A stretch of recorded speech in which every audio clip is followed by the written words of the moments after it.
um grande prazer estarmos aqui todos reunidos nesse evento, nesse grande dia. Vejo pessoas queridas retornando, né? Gisele, as estudantes de Teresópolis, a minha aluna aqui da FAO e todas as pessoas maravilhosas aqui que a gente está encontrando nesse dia. Bom, me apresentando primeiro, meu nome é Rafael Gomes, sou arquiteto e urbanista formado pela FAO-FRJ, fiz pós-graduação aqui, né, mestrado e doutorado pelo programa de pós-graduação em arquitetura, PROARC, orientado pela professora Gisele, e também sou professor substituto da FAO-FRJ e professor da Unifeso, professor das meninas que estão aqui presentes, e agradeço a presença. Bom, vamos dar início, né, à primeira mesa de debate, que é intitulada Crianças e Juventude, Processos Participativos no Rio de Janeiro. Eu convido primeiramente para participar aqui da mesa a professora Gisele Arteiro Nilsen Azevedo, que possui graduação em arquitetura pela UF, mestre em arquitetura pela UFRJ, doutora em engenharia de produção pela UFRJ, professora associada da FAO-FRJ e docente do quadro permanente do programa de pós-graduação em arquitetura, coordenadora do Grupo Ambiente e Educação, pesquisadora do Núcleo Interdisciplinar em Estudos da Infância, Adolescência e Juventude, UNIAGE da UFRJ, e atua principalmente nos seguintes temas: arquitetura escolar, territórios educativos, cidade e infâncias, avaliação pós-ocupação, qualidade do lugar e percepção ambiental. Por favor, a mesa, Gisele.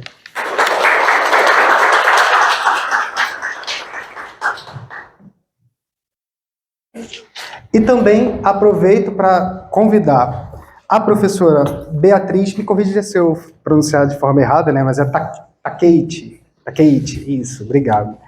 E também já faço os agradecimentos por aceitar o convite de compartilhar o aprendizado conosco. Vai ser um momento maravilhoso aqui para todos nós que gostamos bastante dessa temática, dessa área, de estudar as infâncias, as juventudes, a arquitetura, cidade, enfim, fazer aqui a leitura. Possui graduação em terapia ocupacional pela PUC Campinas, mestre e doutora em psicologia social pela PUC São Paulo, é professora do programa de pós-graduação em psicossociologia de comunidades e ecologia social da UFRJ e docente do departamento de terapia ocupacional da Faculdade de Medicina da UFRJ, pesquisadora do Núcleo Interdisciplinar na Infância, Adolescência e Juventude, UNIAGE. Atua principalmente nos seguintes eixos: juventudes negras e periféricas, ações territoriais e comunitárias, violência, cultura juvenil, assistência social, interseccionalidade, colonialidade contra colonialidade, descolonização e decolonialidade. Por favor, a mesa.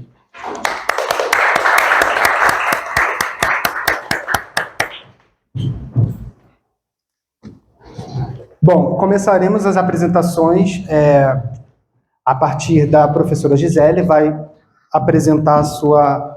fazer a sua fala aqui. Passo a palavra para ela.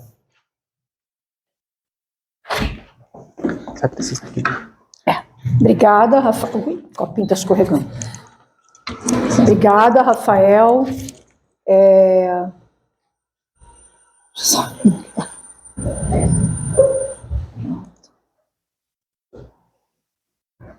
Bom, grande prazer estar aqui com vocês, participando junto com minha colega, parceira do NIAGE, a Bia. Então, a presença da Bia aqui reforça o caráter transdisciplinar do evento e vou contar um pouco, né, do que a gente tem feito. Como o Rafael já apresentou, eu coordeno o Grupo Ambiente e Educação, vinculado ao PROARC. Então, vou apresentar um pouco da nossa trajetória e o projeto, né, a pesquisa que a gente tem desenvolvido mais recentemente, que é o mapeamento afetivo do Rio de Janeiro. Vou só pedir para o Rafael que controle o meu tempo, tá? Tá ótimo.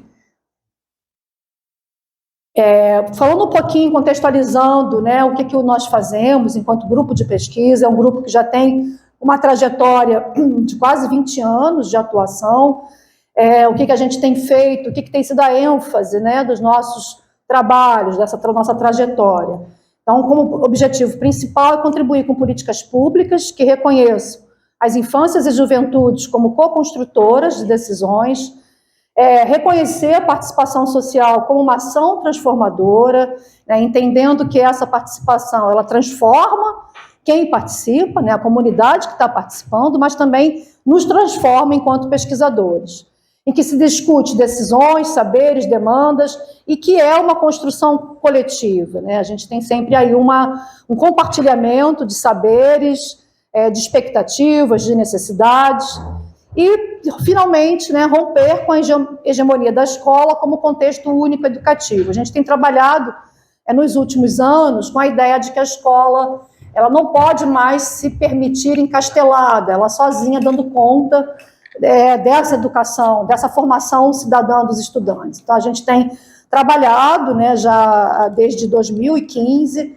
a partir da perspectiva do território educativo e da cidade educadora, entendendo que a cidade ela é, sim, educadora, ela é palco de diversidade, de encontros, mas também é palco de conflito. Então, temos que entender que, a partir dessa experiência, desse habitar na cidade, esse processo também é educativo.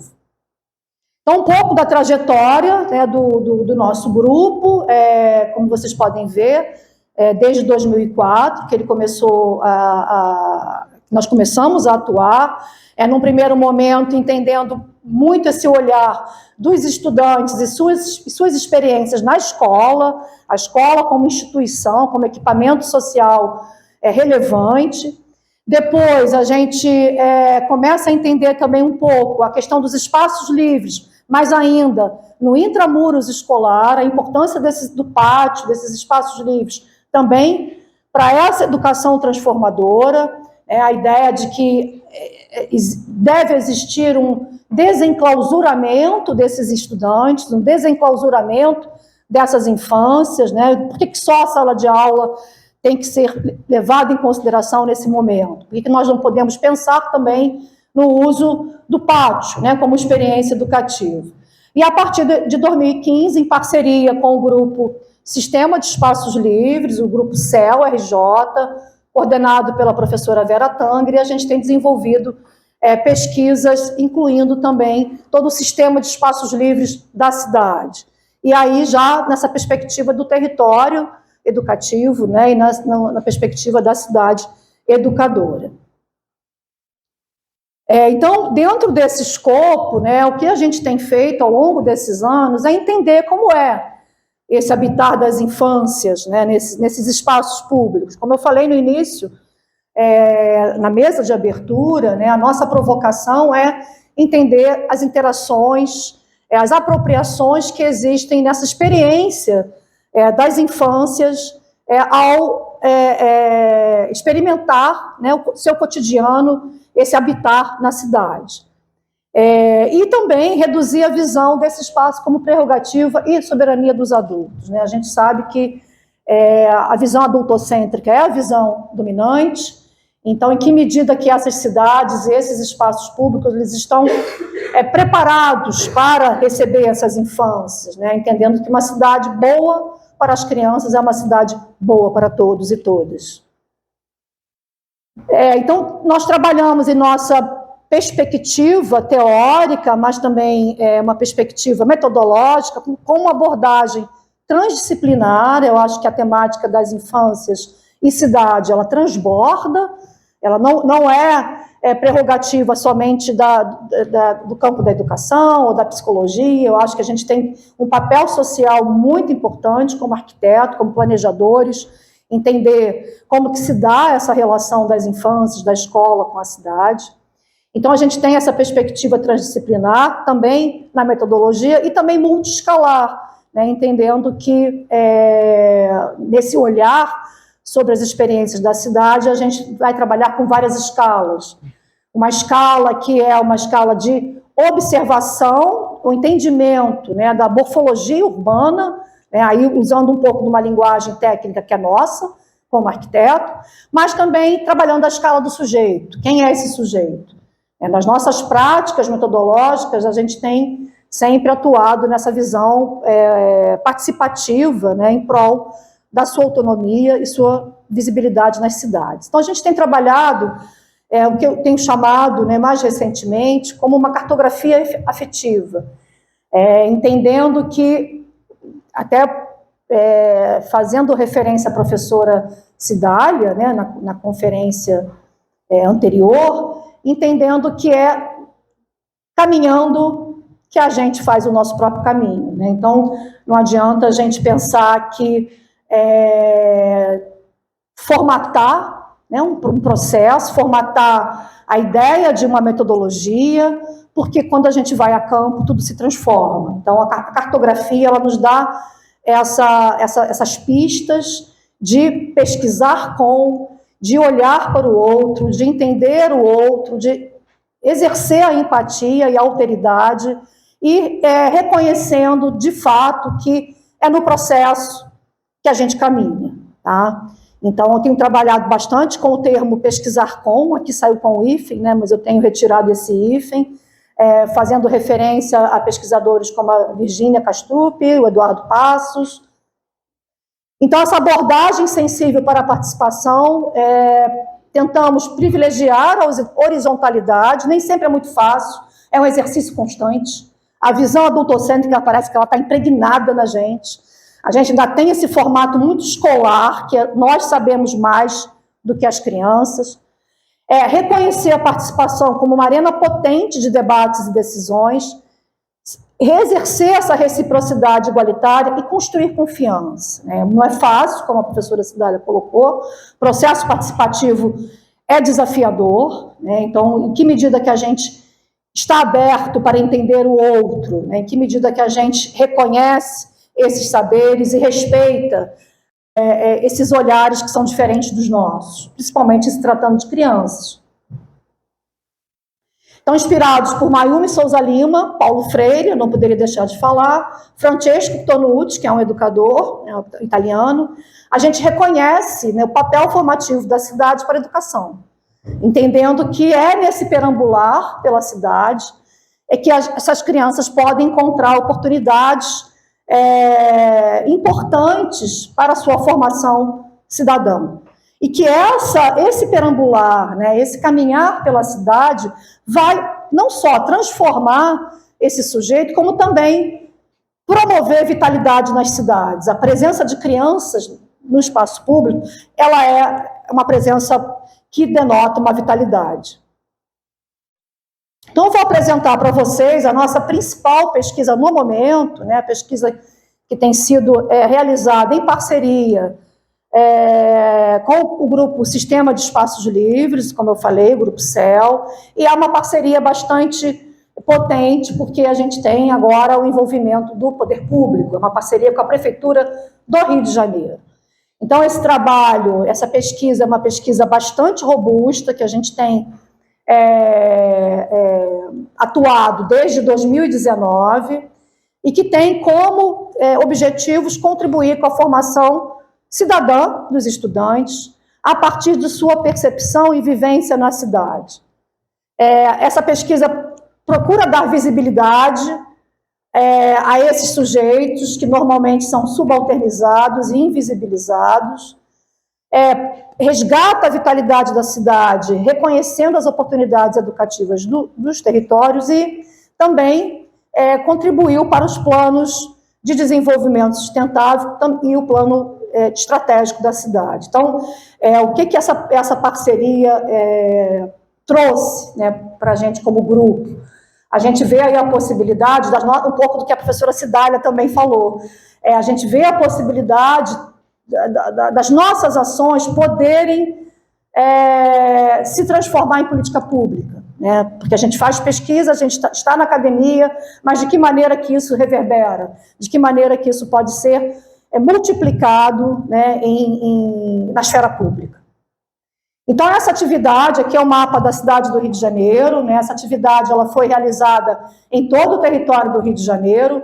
A gente tem aqui nas linhas amarelas a divisão do território do Rio de Janeiro em coordenadorias regionais de educação, são as CREs, e essas gotinhas azul são as escolas que participaram da atividade.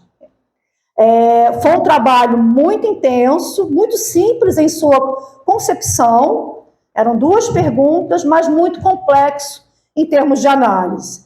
Em 2019, 736 escolas participaram da pesquisa. Foi por adesão, como eu falei, foi uma parceria com a Prefeitura, com o escritório de planejamento da Prefeitura, mas também com a Secretaria Municipal de Educação. Então, foram 40 mil estudantes, mas tabulamos 13 mil documentos. Então, um volume realmente assustador, né, em termos de análise, né? Tem vários estudantes e pesquisadores aqui no auditório que estão nessa grande equipe, né? A metodologia não foi muito simples, a gente precisou fazer uma capacitação para fazer essa análise, né, desses documentos, deixar claro que a análise ela foi feita a posteriori, né? Não teria como a gente acompanhar essa aplicação. Então, a atividade ela foi aplicada pelas professoras das turmas, dessas 736 escolas, e depois nós fizemos a análise aqui na pós-graduação, aqui no laboratório. Então, eram duas perguntas simples, uma que tratava da percepção. Então, perguntava para o estudante como é o caminho que você faz da sua casa até a escola, onde você estuda, descreva em desenhos ou palavras o que você vê ou sente durante esse percurso. E a segunda pergunta, numa visão mais do desejo, uma visão prospectiva. Então, após a resposta da primeira pergunta, o que você deseja para essa cidade? Então, algumas imagens aqui, muitas questões relacionadas ao lixo, à violência, às dificuldades que esses estudantes encontram, né, nesse perambular pela cidade, nesse caminho que eles fazem casa-escola, e questões assim muito simples, né, como, por exemplo, eu queria uma rua limpa, sem lixo, sem bichos mortos, eu queria uma praça, mas se não desse, eu queria pelo menos uma rua limpa. Então, a gente percebe a potência da interlocução com esses sujeitos, entendendo, sim, que eles têm capacidade e competência para fazer essa análise crítica sobre os problemas da cidade. Isso aqui é um resultado, é um mapa síntese do que foi o mapeamento afetivo de 2019, só abrindo um parêntese rápido, nós interrompemos essa análise, né, por conta da pandemia, mas a ideia da atividade é que ela seja anual, que ela seja curricular e que ela faça parte da atividade das crianças na escola, né, num único dia que a prefeitura chamou de Dia D, Dia Mundial do Urbanismo. Todas as escolas foram convidadas a pensar a cidade. Então, aqui algum resumo rápido, né, de algumas questões que foram levantadas por cada CREA: limpeza urbana, área verde, direito à infância, sinalização. Eu não vou ler todos, né, senão a gente vai gastar muito tempo, infraestrutura, mas confirmando, né, essa potência desses atores sociais, como eles percebem, né, e às vezes as suas narrativas são verdadeiras denúncias, são verdadeiros manifestos denunciando toda a problemática que eles encontram na cidade. Agora, em 2022, nós retomamos, as escolas foram reabertas em 2022, pós-pandemia. A gente teve 760 escolas participantes, uma adesão um pouco maior, mas um número absurdamente maior de estudantes participando. Dentro das próprias escolas, a gente teve muito mais turmas participando. Então, hoje, esse número é absurdo. Nós apresentamos esse trabalho agora recentemente na Dinamarca, em Copenhague, na UEA, e acho que as pessoas não entendem, né? Quando a gente apresenta isso, as pessoas falam assim: como assim? 90 mil documentos? O que é isso? Que trabalho é esse que vocês fazem de análise? Estamos ainda, né, em análise, mas algumas CREs, né, já foram concluídas. Então, novamente, né, aqui a gente trouxe desenhos dessas crianças, mas a resposta no formulário era livre. Esses estudantes poderiam usar não só desenhos, mas também textos e desenhos. Então, infraestrutura urbana, simplesmente o desejo de ter mais espaços livres de brincadeira, espaços de lazer. Tem criança que falou desse jeito: eu queria uma árvore, só isso. Então, pensar um pouco nesse olhar sensível desses sujeitos. Hoje, o que a gente tem feito? Eu estou trabalhando especificamente com escolas da 7ª CRE. A 7ª CRE, para quem não é do Rio de Janeiro, ela abrange ali a região da Barra da Tijuca, Jacarepaguá, Vargem Grande. É uma CRE muito extensa e com muita diversidade, né? A gente tem ali uma complexidade, né? Várias unidades de paisagem diferentes, e é um forte eixo de expansão e renovação urbana que opera no município.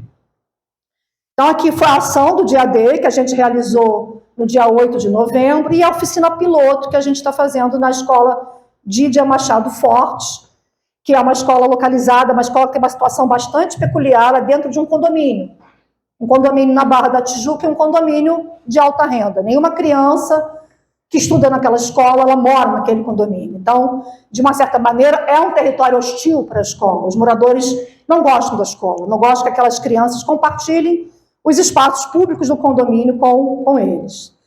Vou passar rápido, porque eu estou vendo que o tempo está... Então, essa aproximação com a comunidade escolar para o desenvolvimento de atividades, né, a gente procurou também fazer uma aproximação com as ações que o CAU-BR tem trabalhado, né, essa conscientização da cidade, essa conscientização sobre os aspectos urbanísticos e ambientais. Parte do grupo aqui participou do concurso CAU-Educa, não sei se vocês tiveram conhecimento, né, um concurso nacional, o Rafael está aqui, participou.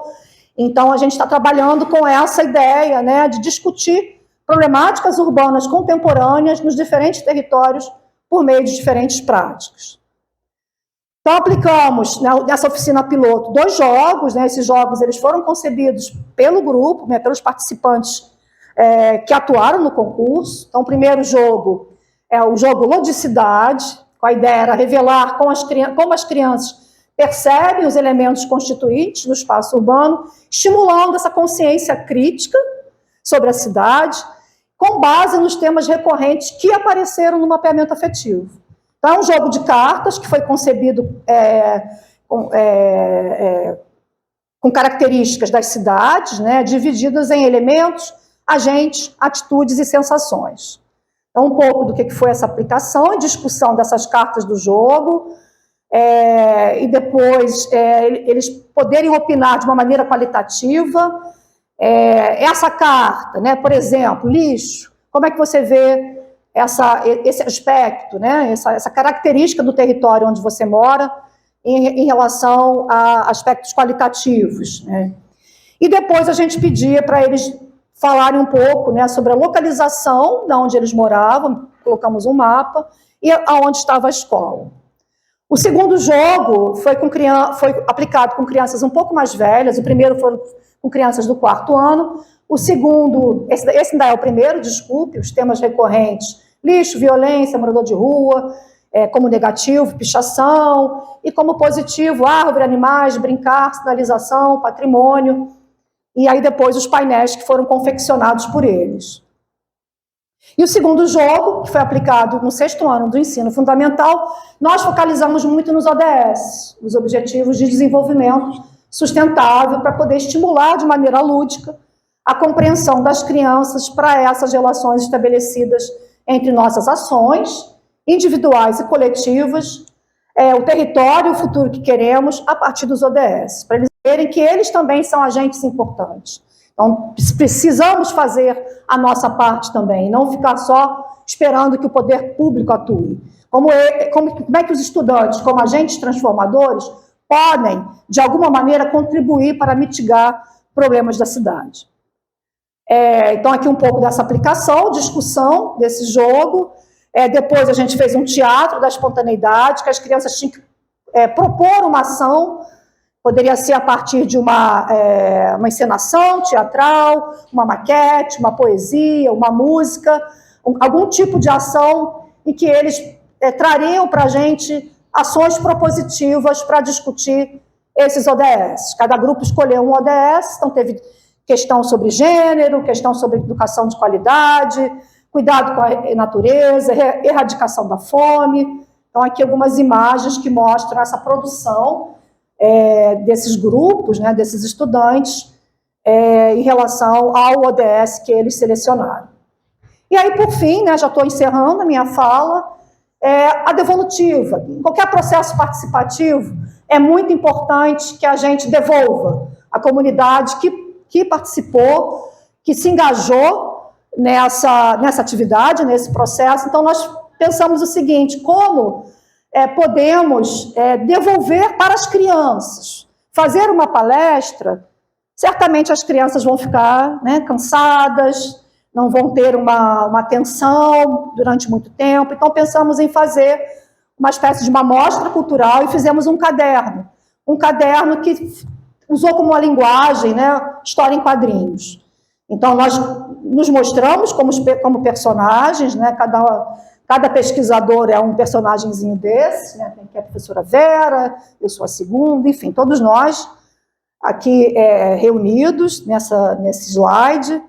E aí, entender também um pouquinho o que é arquitetura, quem somos nós? Que às vezes, quando a gente faz uma pesquisa em escola, às vezes a criança não entende o que faz um arquiteto. Então, nós explicamos um pouco o que é essa nossa atuação, o que é esse nosso ofício, que não é simplesmente, às vezes ele fala assim, vocês fazem casas. Não, a gente atua também na cidade, no planejamento urbano. Então, explicar um pouco para eles o que é esse nosso ofício e contextualizar a cidade. Aonde que se localiza a escola, nesse território diverso, nesse território complexo, conflituoso, que é o Rio de Janeiro. Que outros bairros da cidade que essas crianças conhecem, que bairros que eles gostariam de conhecer. E aí a gente vê que muitas das crianças, em situações assim, de maior precariedade, num contexto social mais precário, socioeconômico mais precário, eles só conhecem ali o seu próprio território. E localizamos, eu acho que isso também é importante, localizar o que é a UFRJ. Também eles não têm noção. Uma vez a gente teve uma experiência aqui no PROARC de trazer crianças de um bairro, de uma comunidade precária aqui muito próxima da gente, que foi Tubiacanga, e que eles não tinham a menor noção do que era essa universidade. Quando trouxemos a criança para cá, eles perguntaram, tia, quanto custa estudar aqui? E aí eu respondi, é público. Então, a minha fala sempre nesses momentos é dizer, olha, eu vim de uma escola pública, minha mãe também era professora de escola pública, acho que por isso essa minha inspiração em trabalhar com escolas, estudei em universidade pública e quero fazer pesquisa, gosto de fazer pesquisa em escolas públicas. Então, mostrar para eles que sim, eles têm direitos, eles podem imaginar uma mudança através da educação. Então, já estou fechando um pouco aqui do que foi o jogo, explicando para eles, e aqui as fotos nossas lá da experiência. Levamos maquetes daqui do nosso curso, as crianças ficaram encantadas, maquete sempre seduz muito, eles gostam muito de manipular. E aqui a nossa foto final. Tá? Gente, muito obrigada.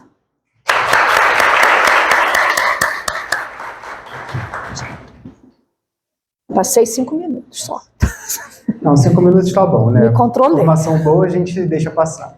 Deixa eu fechar aqui, Rafa. Obrigado, professora Gisele, pela fala. É sempre muito interessante rever, principalmente para mim, rever o panorama do histórico do GAI e a ênfase nessa grande pesquisa que a gente está envolvido no momento, que é o mapeamento afetivo. É sempre muito bom escutar e rever essas apresentações desse trabalho que é maravilhoso. Em seguida, agora eu chamo para apresentar o trabalho a professora Beatriz. Fica à vontade. Você acredita que tem para você? Bia, tá ligado, né? Continua ligado? Passar esse microfonezinho que a gente está gravando. Aí pro vídeo ficar legal. Eu sou péssima com essas coisas. Eu? Tá bom? Sim, tá? Tá ligado? Acho que não tá ligado, né?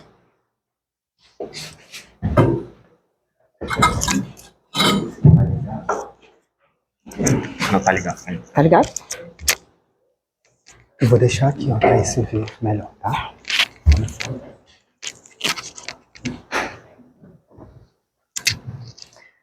Bom, pessoal, bom dia. Acho que estamos no bom dia ainda, né? Quase bom dia. Boa tarde, bom dia, boa tarde. Eu me chamo Beatriz Takeiti, eu sou terapeuta ocupacional, como o Rafael gentilmente já me apresentou. Eu sou terapeuta ocupacional e eu estou aqui, né, a convite do PROARC, né, pela Gisele, uma grande companheira de trabalho. Nós temos feito, né, uma parceria bastante importante, né, dentro do núcleo interdisciplinar da infância, adolescência e juventude, que congrega aí 22 pesquisadores e pesquisadoras aqui da UFRJ, que se debruçam sobre as temáticas, né, que envolvem crianças, adolescentes e jovens. E eu acho que, diferentemente da Gisele, que tem uma perspectiva, né, junto à infância, eu vou trazer um pouquinho de um outro lugar, que é um lugar que eu tenho trabalhado, pesquisado, né, atuado como terapeuta ocupacional, que são os jovens, né, jovens que eu nomeio aí, populares urbanos, jovens periféricos, que são moradores de comunidades e favelas, no qual eu tenho desenvolvido aí ações de ensino, de pesquisa e de extensão, tá? Então, eu agradeço muito a gentileza da comissão organizadora e do PROARC, né, para a gente poder fazer esse debate, essa conversa. Eu, desde a minha formação enquanto terapeuta ocupacional, eu venho investigando e atuando com as adolescências e as juventudes, né? E aí eu trago aqui, né, um cenário que não é um cenário muito agradável quando a gente pensa num determinado segmento da população juvenil, né, que são os jovens, que eu nomeio jovens pobres, né? Então, assim, só para dar um retrato um pouco, né, de quem é essa população com a qual eu tenho desenvolvido as minhas ações. No Brasil, a gente tem cerca de quase 52 milhões de jovens na faixa etária ali de 15 a 29 anos, ou seja, nós temos aí um percentual de 27% dessa população juvenil que se considera aí economicamente ativa, né? Entretanto, a gente pode dizer que a condição, né, da vivência juvenil, ela está muito atrelada, né, às desigualdades, né, socioeconômicas. Então, a vivência de determinados jovens, né, elas estão extremamente atreladas aos estratos e grupos sociais nos quais parte dessa juventude ela está inserida, né, e eles vão participar da vida cotidiana de forma bastante distinta. Os processos de escolarização para jovens, elas também vão oportunizar condições desiguais e, às vezes, para essa população com a qual eu tenho atuado, oportunidades bastante limitadas, né? Então, só para vocês terem uma ideia, né, de um dado do INEP, que está desatualizado, de 2018, mas, né, nesse período de 2019 a 2022 nós tivemos pouco acesso, né, aos dados governamentais. Em relação à proporção de jovens que estão fora da escola hoje, 17% da população juvenil está entre a faixa etária de 15 a 17 anos, 66% de 18 a 24 anos e 83% na faixa etária de 25 a 29 anos. Muitos desses jovens, né, e a gente teve uma pandemia, né, que para a vida de jovens periféricos, jovens moradores de favela, isso foi uma situação drástica, porque muitos deles acabaram abandonando os espaços escolares, muitos deles desistiram de estudar sem ter completado o ensino fundamental, né? Então, eu tenho trabalhado com jovens, né, adolescentes e jovens, que estão ali no 7º, 8º, 9º ano, que eles não sabem praticamente quase escrever uma frase inteira, né? Do abismo da escolarização que a gente tem evidenciado, principalmente, isso tem sido marcado com o processo pandêmico. E a gente vai ter um sociólogo português, o José Machado Paes, que lá em 2013, ele foi caracterizar essa população, né, que nem trabalha e nem estuda, ele chamou uma geração de nem, né, que não está nem trabalhando, porque as oportunidades de vida, né, e dada a defasagem de escolarização, não oportunizam esses jovens também desenvolverem determinadas ocupações. E aí eu vou trazer uma ideia de que a gente precisa, enquanto pesquisador, né, dentro do campo acadêmico, descolonizar um pouco, né, os modos como a gente percebe e a gente concebe essas juventudes, né, e de um certo modo a gente também se reposiciona enquanto pesquisador para desenvolver as nossas produções, em que a gente vai aí renunciando a algumas perspectivas mais universalistas, mais normativas, mais eurocentradas, quando a gente vai pensar, né, nessa população, nesse público que eu estou chamando aí de jovens. É uma experiência não de pesquisa, mas uma experiência de extensão, que a gente vai poder evidenciar como é que, quando a gente trabalha com esse universo juvenil dentro do contexto da favela, as potencialidades que a gente vai evidenciando vão ficando ali mais visíveis, né? Então, eu vou dizer que é preciso superar essa fragmentação disciplinar, né, e olhar para as questões da juventude, das infâncias, de uma forma transdisciplinar, para que a gente compreenda, né, a complexificação e a magnitude com a qual os jovens, em particular, eles vão se apresentando. São muitos modos de ser juvenil e a sua compreensão ela se torna um desafio, né, para a criação de outras perspectivas teórico-metodológicas que respondem às exigências de produção de conhecimento nesse campo.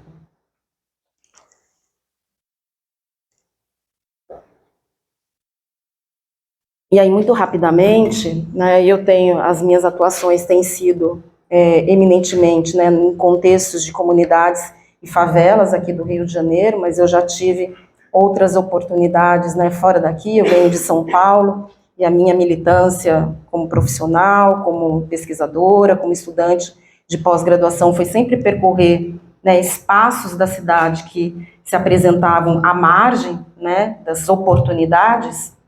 Então, espaços periféricos. Aí eu trago aqui, né, uma ideia de cidade, que a cidade ela não está desconectada, aliás, a favela não está desconectada da cidade, né? A gente teve lá na década, acho que de 80, 90, se não me engano, o Zueni Ventura, ele publicou um livro, né, aqui do Rio de Janeiro, em que ele vai problematizar, né, a cidade partida. E eu entendo que a cidade ela está partida à medida que as oportunidades elas são desiguais para pessoas que vivem condições, né, de precariedade, de vulnerabilização. Então a gente pode dizer que tem um abismo técnico e epistêmico na gestão e no planejamento das cidades. Há um problema social quando a gente pensa, né, no contexto da favela, de habitação, que a gente precisa enfrentar, né? Mas eu gosto bastante quando a gente pensa cidade e favela, principalmente o contexto, né, da favela, e aí eu trago a ideia do Milton Santos para pensar o território e as suas territorialidades, que o território não é só topográfico, geográfico, mas ele é, sobretudo, um território usado, e eu acredito que as pessoas também, né, que habitam esses espaços, elas se produzem subjetivamente a partir do lugar em que elas se encontram, né? E os jovens, eles vão se produzindo subjetivamente, incorporando identidades, muitas vezes, dos lugares em que eles habitam, né? E eu falo sempre para os meus estudantes, né, que estão nesse processo de extensão comigo, que eu venho de São Paulo e eu aprendi um bordão aqui no Rio de Janeiro, que eu comecei a adotar, e que é um modo da gente se caracterizar, né, a identidade do território no qual a gente se apresenta. Então, em São Paulo eu não ouvia isso, mas aqui no Rio de Janeiro eu ouço, né? Quando eu pergunto de onde você vem, aí o jovem fala assim, eu sou nascido e criado de tal lugar, eu sou cria de um determinado lugar. E aí a interpretação e a leitura que eu vou fazendo disso é que as territorialidades, elas vão compondo o universo da subjetividade daquele jovem. Então, quando eu falo, eu sou cria de Caxias, né? Ele não está falando somente, eu sou daquela localidade, mas ele vai dizer também de um lugar da subjetividade, em que eu expresso coletivamente, subjetivamente, singularmente, questões daquele território, né? Então, nessas andanças pela cidade, pelos lugares que eu fui habitando também aqui no Rio de Janeiro, eu fui compreendendo um pouco como é que essas territorialidades locais, físicas, né, elas foram compondo o universo desses sujeitos.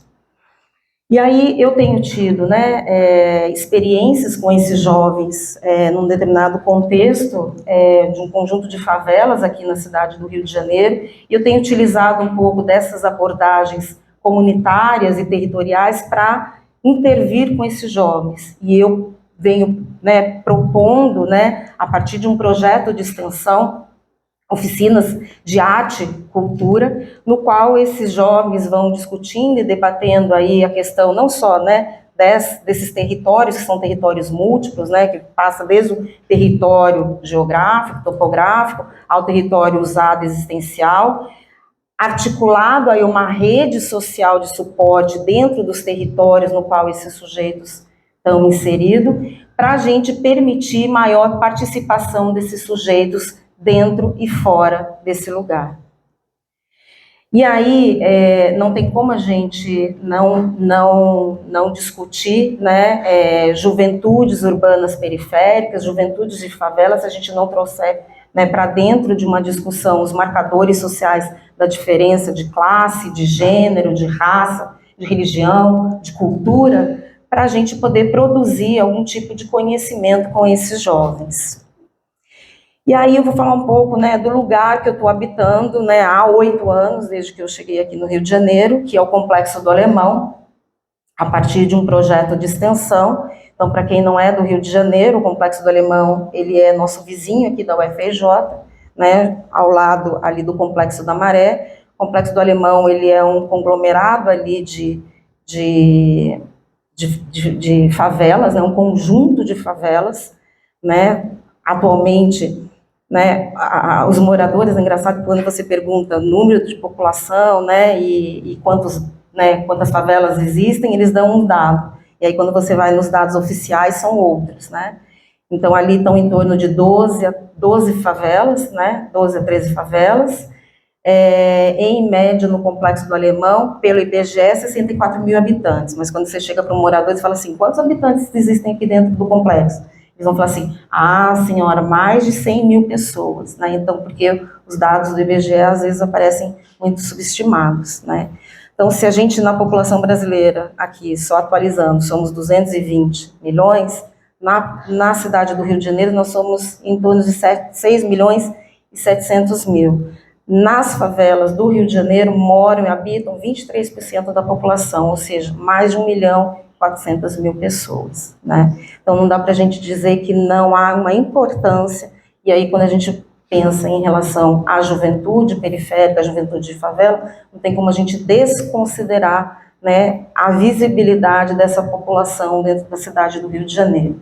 E aí eu trouxe 2 mapas aqui também comparativos, que, né, circunscreve aqui onde se localiza o Complexo do Alemão, que ele fica entre, né, as 2 grandes linhas, né, marginais da cidade do Rio de Janeiro, a linha amarela e a linha vermelha, né, circunscrita.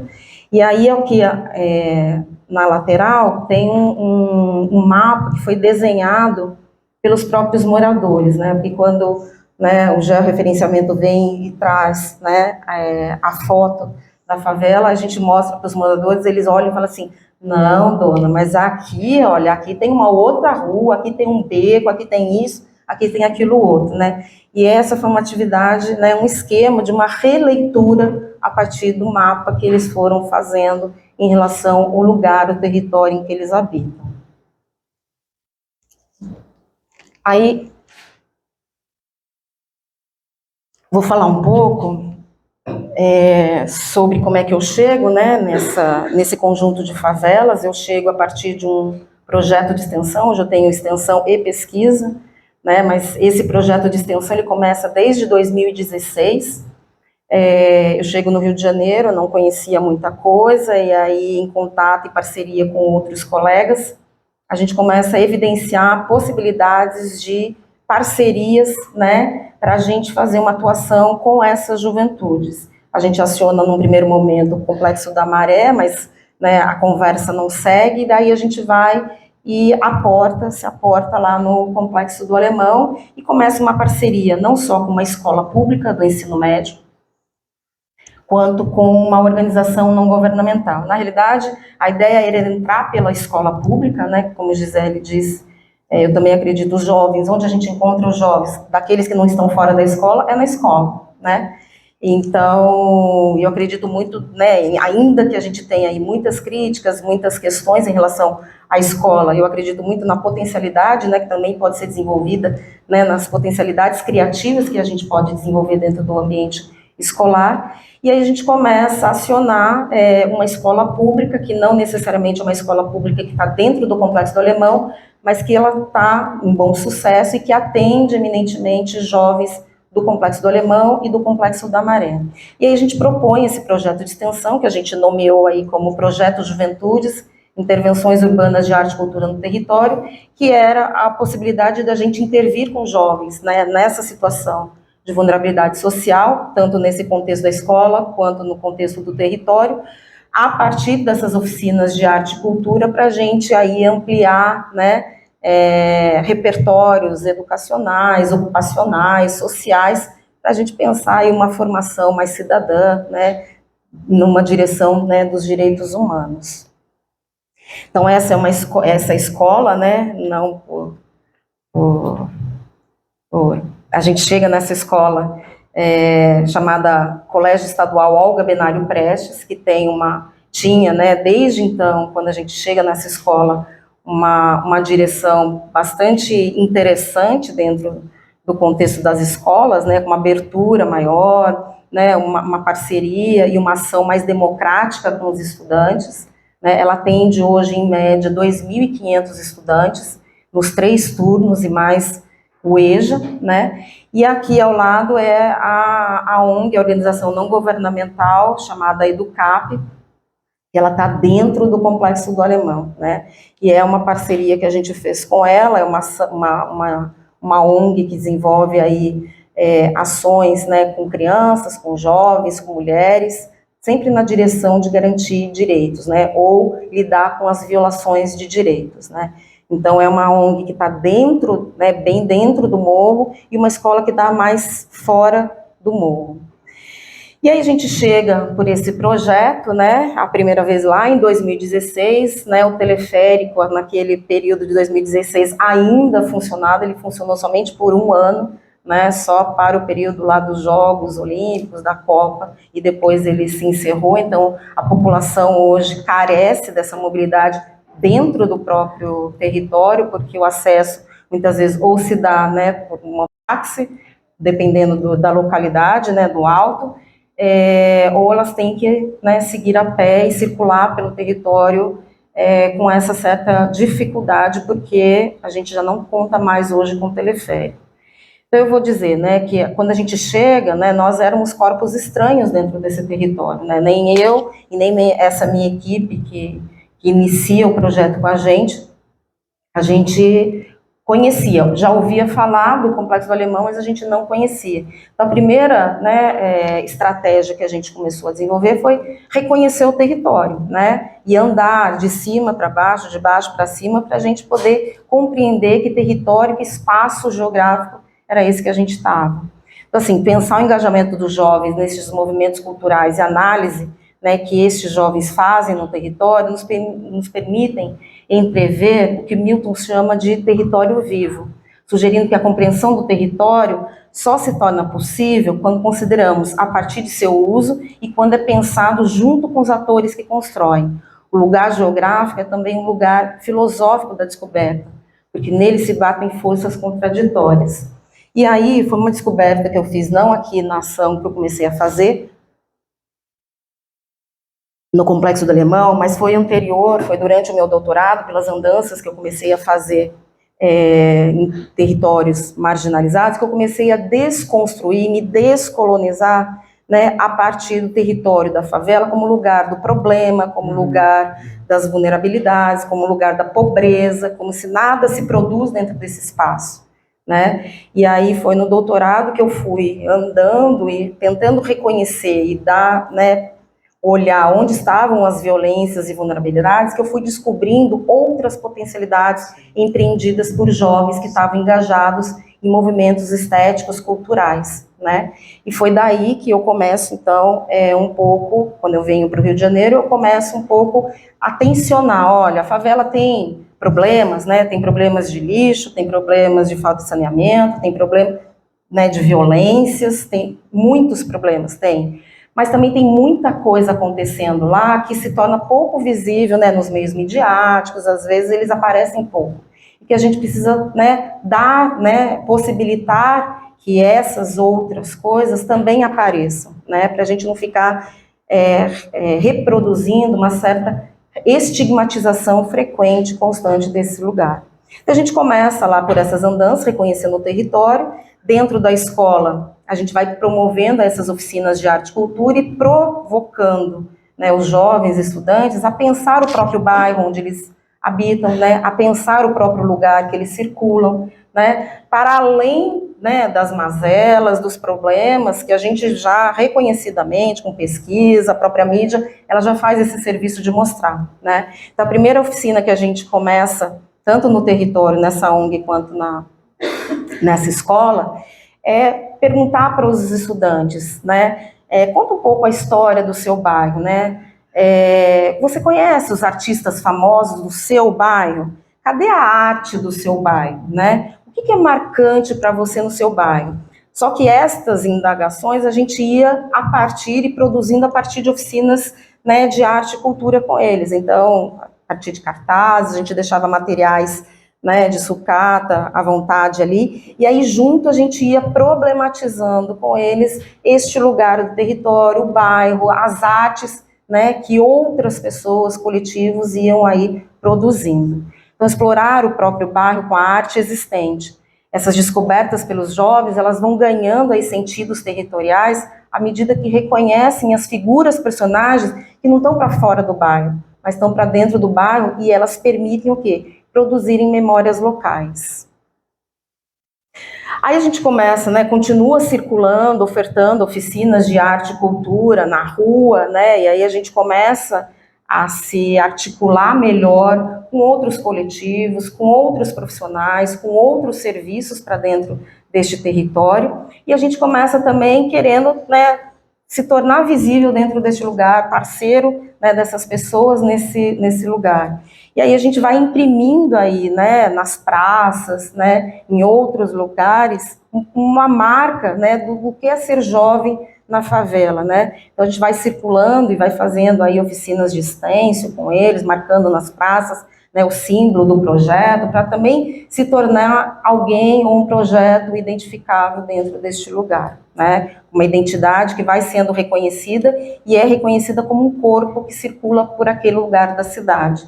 E é interessante, porque daí nessas parcerias que a gente foi fazendo, alguns coletivos foram nos reconhecendo e nos chamando, né, para parcerias. Então tem um coletivo bastante incisivo dentro do Complexo do Alemão, chamado Raízes em Movimento, vocês acho que devem conhecer, porque o Alain Brum, que é o coordenador desse projeto, ele foi professor, se não me engano, acho que ele é pesquisador aqui também, do doutorado aqui, nos chamou e nos convocou a debater sobre artes, culturas junto aos jovens, né?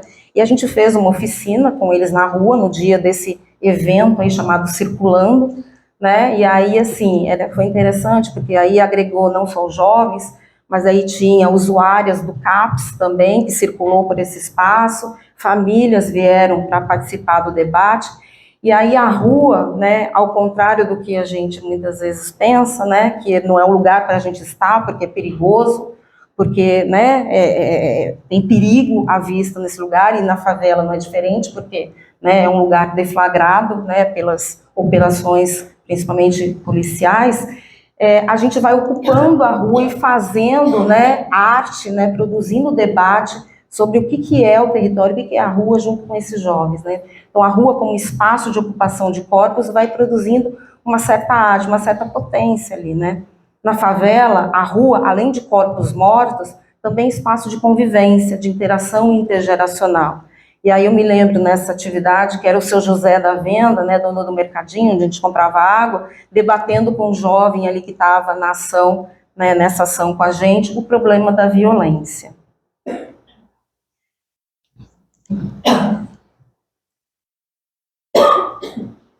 Aí, se a gente começa com uma ação de reconhecimento do território, a gente passa, num segundo momento, a querer se articular melhor dentro desse território, né? Então a gente começa mapeando os dispositivos que trabalham com essa juventude local, para a gente poder articular intersetorialmente, né, e interprofissionalmente, né, com outros equipamentos existentes nesse lugar. Então a gente começa ali, né, de forma muito caseira, visitando alguns equipamentos ali de escola, né, de saúde, centros comunitários, centros culturais, praças públicas, Vila Olímpica, e a gente monta ali um grupo de WhatsApp, né, que a gente nomeou ali como Rede Juventudes do Alemão, em que a gente tenta articular nessa rede intersetorial com profissionais, né, e equipamentos que, de alguma forma, trabalham com as juventudes. E a gente começa a organizar encontros para debater as questões das juventudes na favela, né? Então, assim, mobilizando eles, né, e aí como é que a gente traz profissional que está soberbado de tarefas, no equipamento e tal. Então a gente sempre sabe, né, que quando a gente promove um cafezinho, né, um bolinho, as pessoas vêm, chamam, né. Então a gente montou ali um café com as juventudes no Alemão, né, divulgou entre os diversos equipamentos e aí a gente trouxe, né, esses profissionais e alguns jovens também para discutir e debater as questões das juventudes no Complexo do Alemão. E aí a gente entendeu que a gente não podia ficar só dentro da escola ou só dentro dessa ONG, porque a gente queria também se tornar um pouco mais visível, né? E aí eu tenho uma grande parceira, que é uma moradora do Complexo do Alemão, a Lúcia Cabral, que é coordenadora dessa ONG, e ela é uma pessoa mobilizadora, ela se nomeia como articuladora de rede, né? E ela propõe para a gente, sempre quando a gente vai lá, ela fala assim, vamos fazer rede? E eu falava assim, fazer rede? O que é fazer rede? Né, porque a gente, na área da saúde, é muito comum a gente falar assim, a gente precisa se articular, o equipamento tal, e aí rede é encaminhar o paciente para o serviço tal. Não, ela fala assim, fazer rede é a gente costurar, a gente serzir, a gente tecer junto a outros equipamentos, a gente está junto com outros equipamentos, pensando demandas, estratégias, né, para a gente mobilizar aí questões em torno dessas populações, e no nosso caso, dos jovens, né. E a gente, a partir dela, a gente começa a criar essas oficinas que a gente chamou de oficinas itinerantes. Então a gente sai desses equipamentos, escola e ONG, e começa a circular com essas oficinas por diversos equipamentos do território. E aí dando oportunidades também, não só dos profissionais, mas sobretudo para os jovens, também poderem participar dessas oficinas que nós estávamos propondo. E aí aqui eu vou passar rapidamente algumas das oficinas que a gente foi fazendo, né? Então essa foi uma experiência que a gente fez numa outra organização não governamental chamada Oca dos Curumins, e em que a estratégia era pensar, bom, estou aqui na Oca hoje, como é que foi sair da minha casa e chegar até a ONG? E como é que é para mim sair daqui e circular pelo restante da cidade? Então a gente foi mapeando através dessa atividade os caminhos por onde esses jovens passam dentro da favela, né, entre a casa, a rua e esse equipamento no qual nós estávamos ali ofertando essas oficinas. E aí depois dessas oficinas itinerantes, da articulação no território com diversos equipamentos, a gente falou assim, olha, a gente também precisa devolver de alguma forma, né, para esses parceiros que a gente começou a tecer algum tipo de relação. Vocês reconhecem quem são os parceiros, quem são os equipamentos, quais são os serviços que existem aqui? Alguns, né, o pessoal da saúde, geralmente, eu conheço todos os equipamentos da saúde, mas dialogo pouco com a educação pouco, né, assim, se enclausura dentro das suas ilhas de excelência, também não sai, então não sabe o que tem de equipamento ao redor. E a gente, nessas andanças, a gente falou assim, olha, a gente vai no Google Maps colocar todos os parceiros, os equipamentos, os serviços, as pessoas com as quais a gente foi andando pelo território e a gente foi aí acionando através das nossas práticas. Então a gente foi, né, a partir dessas oficinas que a gente foi fazendo, a gente fotografava, pegava a narrativa e dentro desse Google Maps a gente disponibilizou e passou o link, divulgou, publicizou, de modo que todas as pessoas, né, envolvidas ali nessa rede intersetorial que nós ali procuramos fazer, ali a gente promoveu a partir do Google Maps. E aí aqui algumas fotos, né, dessas intervenções que a gente vai fazendo, né, são intervenções, né, sempre na direção da gente tensionar ou promover, né, a participação desses jovens por dentro do território, a partir dessas oficinas de arte e cultura, né? Então, eu me lembro lá em 2018, quando a gente teve, né,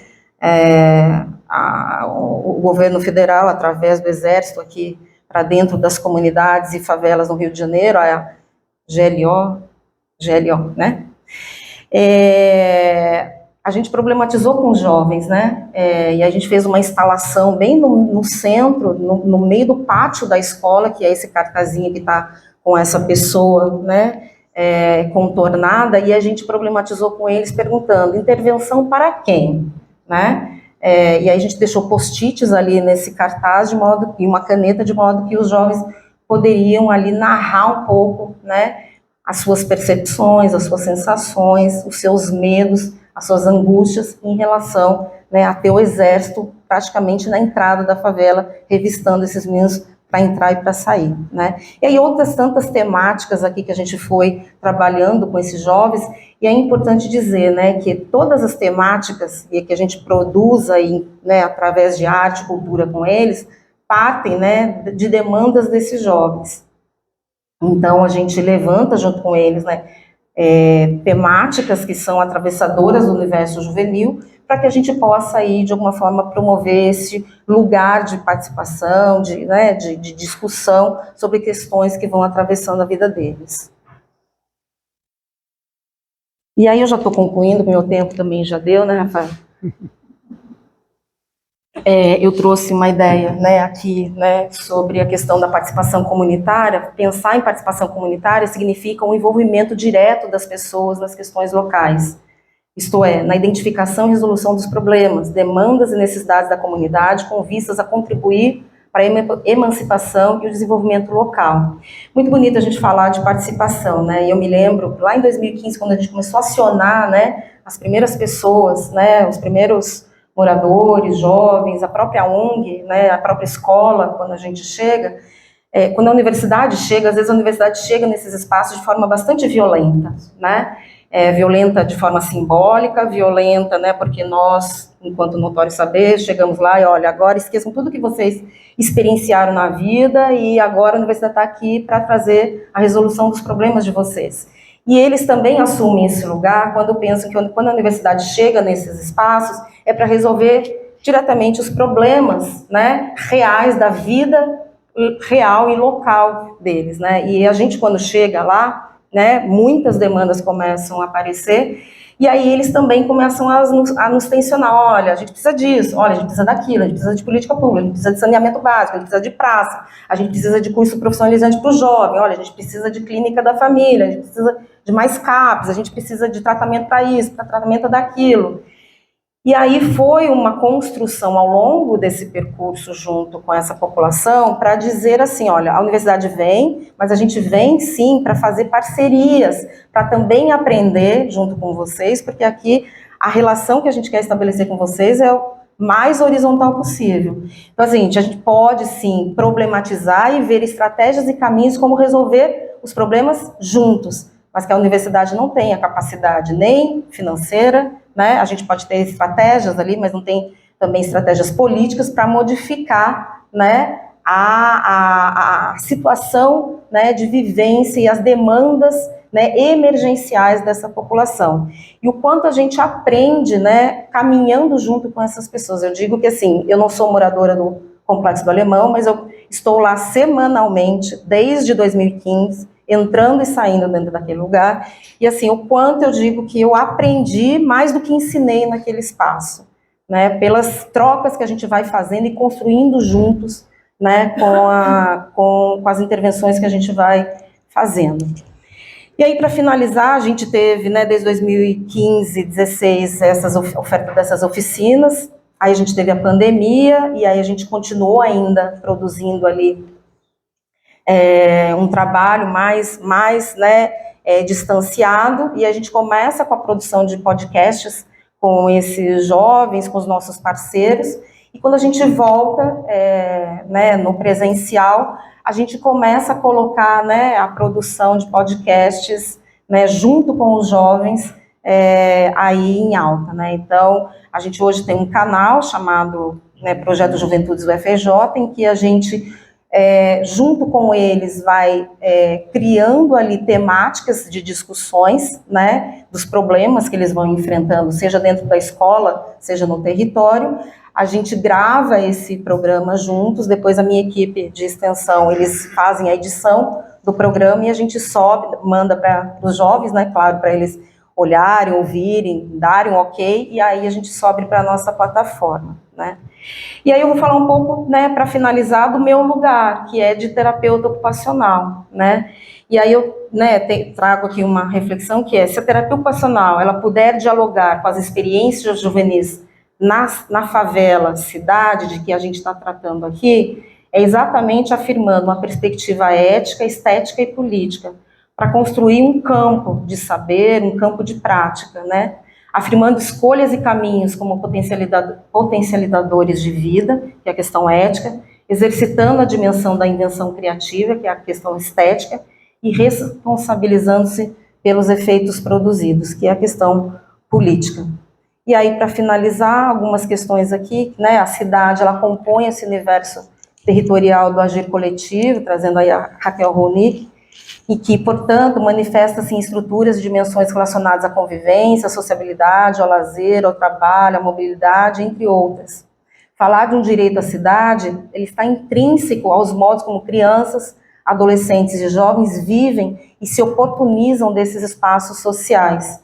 E não é possível falar, né, de cidade, favela, sem a participação de crianças, adolescentes e jovens nessa intergeracionalidade com adultos e com idosos. É isso, pessoal, algumas referências aqui, todas as nossas redes sociais, aqui um livro que a gente produziu, né, dessas experiências que a gente lançou em 2021. Obrigada.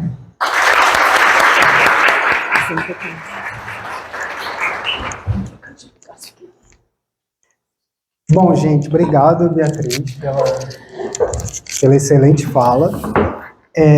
Essa mesa, para mim, é um deleite, né? Porque não poderia ser uma mesa melhor, que eu poderia estar mediando, né? Como alguns de vocês já sabem, começa a minha trajetória aqui com a professora Gisele na graduação e no mestrado, muito interessado em pesquisar as infâncias, e depois os caminhos da vida, da pesquisa científica, me levaram a encontrar com a Juventude na Maré.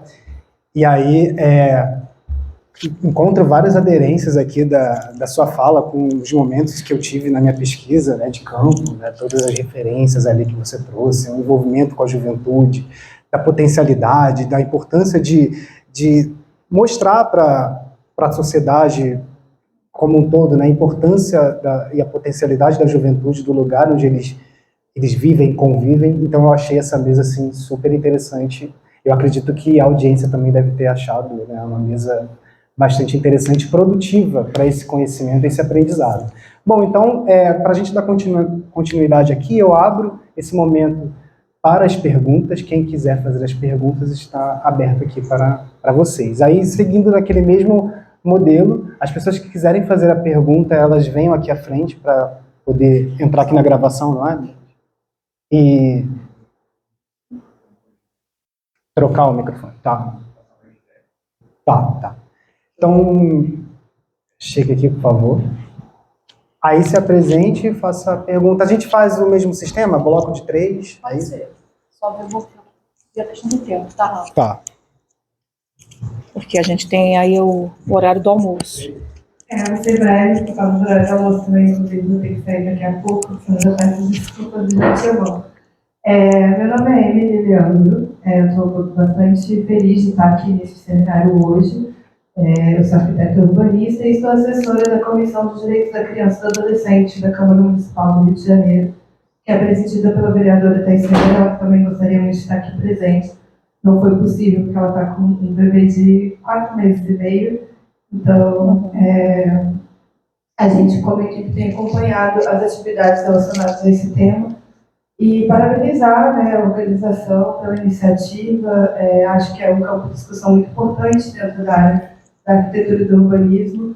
Eu conhecia pouco, assim, tinha poucas referências, mas hoje, conhecendo mais pessoas, porque a gente vê, às vezes, os conteúdos, mas não sabe exatamente quem está tocando, então fico bastante feliz de ver essa pauta sendo cada vez mais falada e tocada, né, para a gente também Esse trabalho é muito importante, essa relação com a política pública.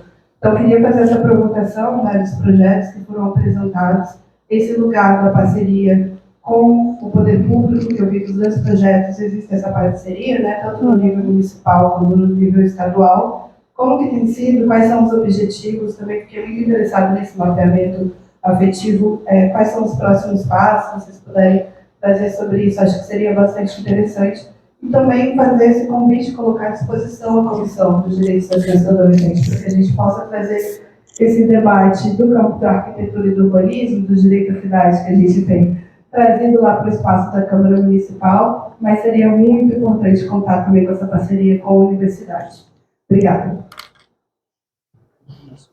Não sei. Podemos dividir em bloco de 3? Alguém mais queria fazer mais alguma pergunta? Que a gente concentra uma vez só. Tá.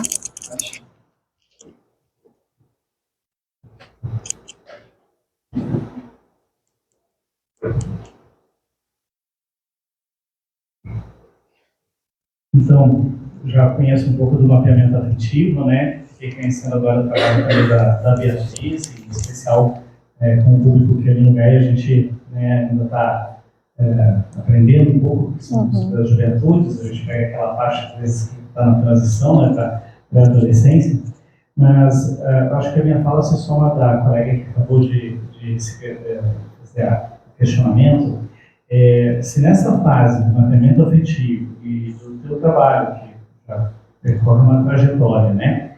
Se vocês identificam nesses agentes parceiros, no caso, mais especificamente, a CREA, a Secretaria de Educação, né, do mapeamento, e no caso das juventudes ali, seja nas organizações não governamentais, né, não CAPES, do CAPES, né, se eles conseguem levar um aprendizado para interferir nas políticas públicas, né, a partir desses agentes, porque às vezes a gente fica esperando, né, um nível muito mais macro, né? E às vezes eles também têm um potencial de interferência nessas políticas, né? Então, vamos supor, é a professora participando ali que daqui a pouco, né, pode ter uma proposta para alteração do PPP e do currículo da escola, ou lá para incrementar a rede de assistência. Então, talvez essa coisa mais, né, capilarizada, mais micro, se vocês conseguem ver, poxa, essa interlocução aqui permitiu a gente incorporar alguma mudança na política.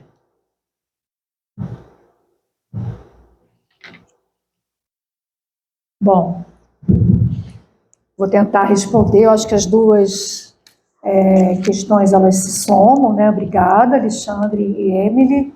É um prazer te conhecer. Muito bom ter a sua presença aqui.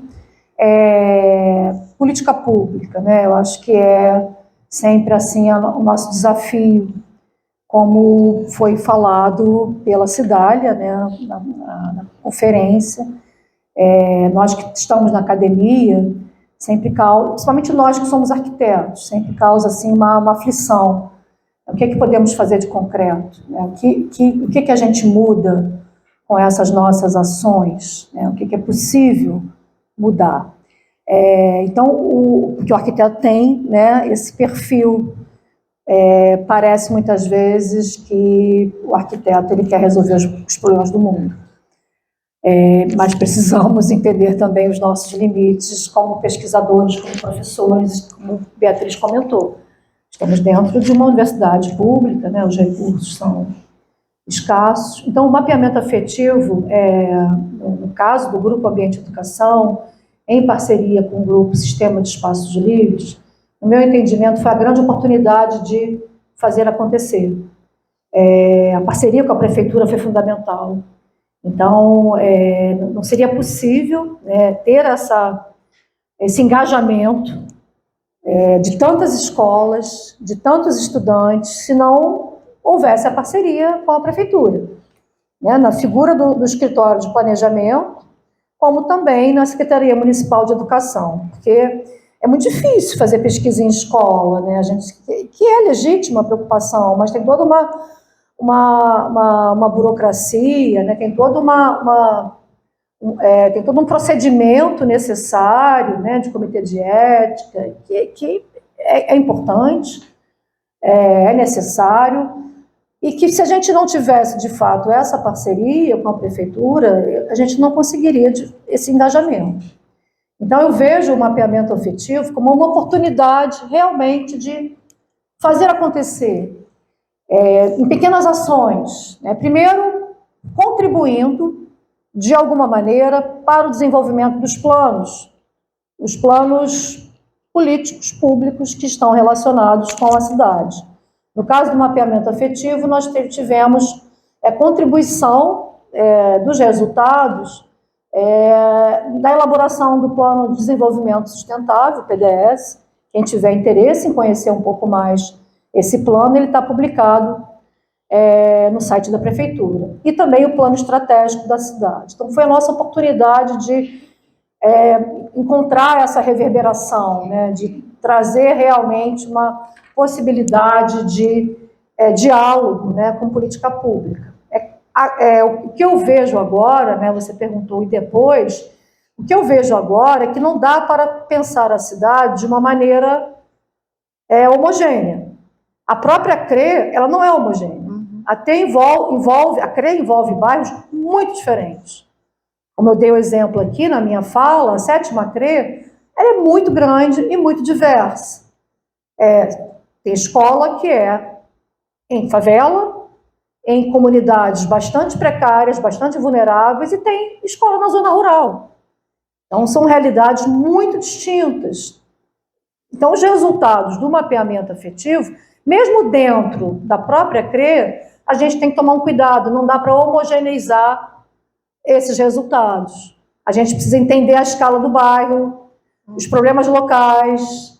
E o que eu tenho pretendido, né, fazer com esse aprofundamento de dados, né, quando eu selecionei a 7ª CRE, muito inspirada pelo trabalho da Mariana, que está aqui, a Mariana Covielo, que desenvolveu uma belíssima dissertação de mestrado com foco na 7ª CRE, é justamente aprofundar esses dados, né, e tentar, de alguma maneira, se aproximar desses sujeitos. Porque, como não fomos nós que aplicamos o mapeamento, a gente não se relacionou com esses sujeitos. Então, quem é essa criança que respondeu esse formulário?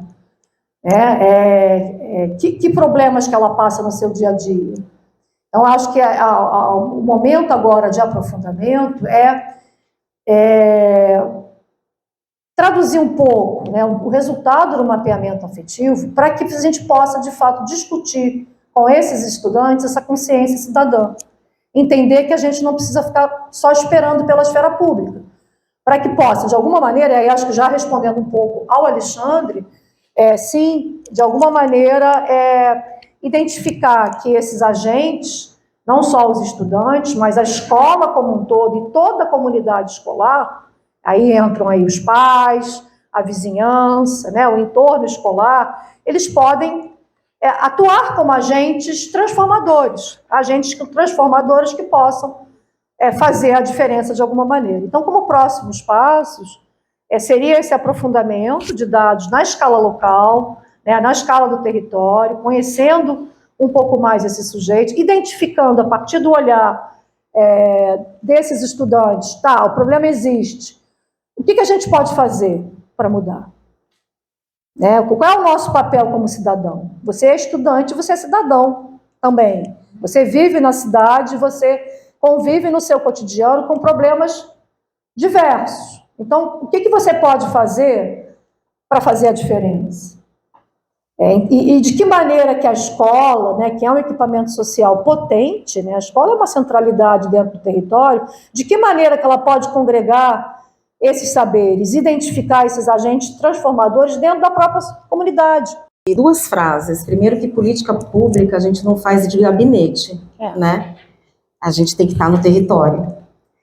E a gente precisa fazer um corpo a corpo com as pessoas, né? E assim, aprender a ouvir, né, não é um ato simples, assim, embora pareça, né?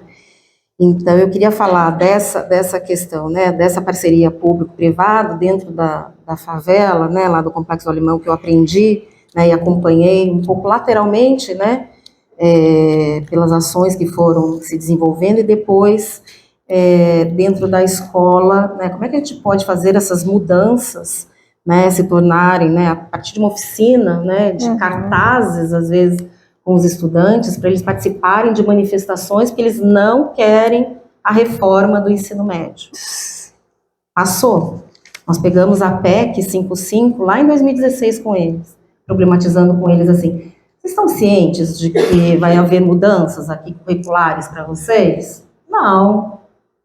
Vai ter mudança. E a gente trouxe essas questões dessas mudanças curriculares desde quando, né, a lei da reforma do ensino médio ainda era uma PEC em discussão. E aí a gente foi mobilizando com eles, né, e a gente, né, perdeu na força, porque o projeto tramitou e se tornou uma lei e foi feito, de fato, a reforma do ensino médio. Só que o Estado, no momento dessa transição, né, ele quis ouvir as escolas, como é que as escolas iam, de fato, operacionalizar essa reforma do ensino médio. E essa escola, em particular, montou um conselho gestor formado por estudantes, grêmio, pais de alunos, os projetos parceiros de dentro da escola, professores, para a gente pensar nesses itinerários formativos. Né? E a gente foi adequando, já que a lei veio de cima para baixo, sem a gente ter minimamente possibilidade de discussão, então vamos dizer também o que a gente quer, já que a gente vai ter a reforma do ensino médio. Né? E a gente participou dentro dessa escola, desse conselho gestor, né? Durante um período de quase um ano, junto com estudantes, junto com pais, né? Funcionários, professores, e a gente foi dizendo um pouco como é que a gente estava vendo nessa nova readequação. Claro que depois o Estado, né, com uma força maior, veio e disse, olha, mas vai ser assim, vocês pensaram em estratégias aí para a escola, cada uma pensou na questão singular de cada território, mas vai ser dessa forma. E aí todo o trabalho, né, do comitê gestor que foi montado, super participativo, super democrático, ele acabou sendo, né, absorvido pelas questões, né, que passaram. Então isso eu acho que, de alguma forma, fazer política pública, ela é corpo a corpo, né. E uma outra experiência que eu estava falando lateralmente, né, quando a gente pensa nessa parceria público-privada, identificação de parceiros, né, eu conheço algumas favelas aqui do Rio de Janeiro, mas não conheço tantas, mas dessa que eu tenho experiência com o Complexo do Alemão, é uma comunidade muito bem articulada nos seus processos políticos, né, então que envolvem, né, órgãos governamentais, clínica da família, escola, né, Vila Olímpica, centros da juventude que estão vinculados, né, ao órgão público, e as associações de moradores, os coletivos culturais, os coletivos, né, de mulheres, o coletivo LGBTQIA+, e eles sentam para debater as demandas do território, né, e nessas sentadas, nessas articulações territoriais, né, que levou aí, né, um processo, eles foram acenando ali agendas públicas do que eles queriam de melhoria para a saúde, para a educação, para lazer, esporte, para, né, mobilidade urbana, para habitação. E eles construíram uma carta-agenda, né, de demandas do território e apresentaram isso, né, ao prefeito da cidade, ao governador. E agora, nessa mudança de gestão, eles começaram a fazer uma discussão via governo federal, com o Ministério da Educação, com o Camilo Santana, requerendo uma universidade dentro do Complexo do Alemão, né? E o Camilo Santana, junto com seus assessores, estiveram aqui no Complexo do Alemão um tempo atrás, para firmar e assinar essa carta de compromisso para que um instituto federal fosse criado dentro do Complexo do Alemão. Então, assim, é uma força política que vem da base, que não vem de cima para baixo, não é o governador, não é o Eduardo Paes, não é, né, o coordenador da Clínica da Família que vai dizer, olha, a gente precisa disso. Não, veio da base, né, numa mobilização, eu diria, comunitária, né. Se vai sair, a gente já não sabe, mas uma carta de compromisso foi assinada, né, com a população, no qual eles estão requerendo uma universidade para dentro do Complexo do Alemão. Então, isso pode ter efeitos e desdobramentos, não só para a própria população do Complexo Alemão, mas para outras comunidades aqui do Rio de Janeiro, né? Então, acho que isso é uma forma da gente, né, quando a gente fala das identificações das parcerias, né, de articular territorialmente, a gente não pode fazer política pública de gabinete. E quando eu falo política pública de gabinete, a gente não pode fazer política pública do nosso laboratório aqui da universidade. Sim. A gente tem que estar lá, né, no campo, tá bom?